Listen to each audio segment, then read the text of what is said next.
స్వామియే శరణమయ్యప్ప అంటూ శబరి గిరులు మారుమోగుతున్నాయి. పెద్ద ఎత్తున వేలాది మంది భక్తులు తరలి వస్తుండడంతో ఆ ప్రాంతమంతా కిక్కిరిసిపోయింది. గతేడాది అయ్యప్ప స్వామి దర్శనానికి భక్తులు తీవ్రంగా పోటెత్తారు. దీంతో వాళ్ళు చాలా ఇబ్బందులు ఎదుర్కొన్నారు. అప్పటి ఘటనలతో దేవస్థానం బోర్డు తీవ్ర విమర్శలు ఎదుర్కొంది.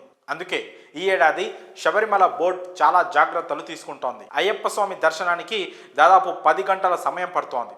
సన్నిధానం నుంచి పంబా వరకు అయ్యప్ప భక్తులు క్యూ లైన్లో ఎదురు చూస్తున్నారు. మండల పూజలు ప్రారంభం కావడంతో శబరిమలకు పెద్ద సంఖ్యలో స్వాములు తరలి వస్తున్నారు. దీంతో అందుకు తగినట్లుగా ఏర్పాట్లను ఆలయ కమిటీ ట్రావెన్కోర్ నిర్వహిస్తోంది. కేరళ వాసులే కాకుండా వివిధ రాష్ట్రాల నుంచి భక్తులు భారీగా శబరిమలకు వెళ్లడం విశేషం.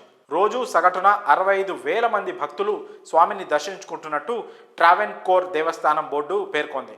భక్తుల రద్దీని ముందే ఊహించిన ట్రావెన్కోర్ దేవస్థానం కమిటీ వారి కోసం సహాయక చర్యలను చేపడుతోంది. భక్తులను క్యూ లైన్లో వెళ్లే విధంగా సిబ్బంది ఏర్పాట్లు చేస్తున్నారు. అదేవిధంగా కాలినడకన వెళ్లే భక్తులకు అత్యవసర సాయం కోసం మెడికల్ క్యాంపులు ఏర్పాటు చేశారు. మరోవైపు ఆన్లైన్లో టికెట్లు బుక్ చేసుకోవడం ద్వారా అయ్యప్ప దర్శన భాగ్యాన్ని కమిటీ కల్పిస్తోంది.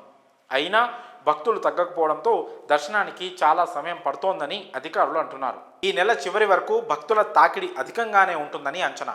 పదునెట్టాంబడి వద్ద గతేడాది సరైన శిక్షణ లేని పోలీసులను అక్కడ నియమించడం వల్ల భక్తులకు ఇబ్బందులు ఎదురయ్యాయి. ఈ నేపథ్యంలో అక్కడ విధులు నిర్వహించేందుకు ఆసక్తిగా ఉన్న పోలీసులకు ముందుగా శిక్షణ ఇచ్చారు. గతేడాది స్వామివారి 18 మెట్లపై నిమిషానికి అత్యధికంగా 60 మందికి మాత్రమే అనుమతి ఉండేది. ఈ ఏడాది ఆ సంఖ్య మరో 20కి పెంచారు. నిమిషానికి 80 నుంచి 90 మంది భక్తులు పదునెట్టాంబడి మెట్లు ఎక్కుతున్నారు. గడిచిన సీజన్తో పోల్చితే ఈ సీజన్లో దర్శన సమయం పొడిగించారు. రోజు తెల్లవారుజాము 3 గంటల నుంచి మధ్యాహ్నం 1 గంట వరకు, మధ్యాహ్నం 3 గంటల నుంచి రాత్రి 11 గంటల వరకు దాదాపు 18 గంటల పాటు అయ్యప్ప దర్శనాలకు అవకాశం కల్పించారు. మరోవైపు శబరిమల అయ్యప్పను దర్శించుకునే భక్తుల కోసం 18 ప్రత్యేక రైళ్లను నడుపుతున్నట్లు దక్షిణ మధ్య రైల్వే ప్రకటించింది. డిసెంబర్ 6 నుంచి జనవరి 1 వరకు ఈ రైళ్లు ప్రయాణికులకు అందుబాటులో ఉంటాయి.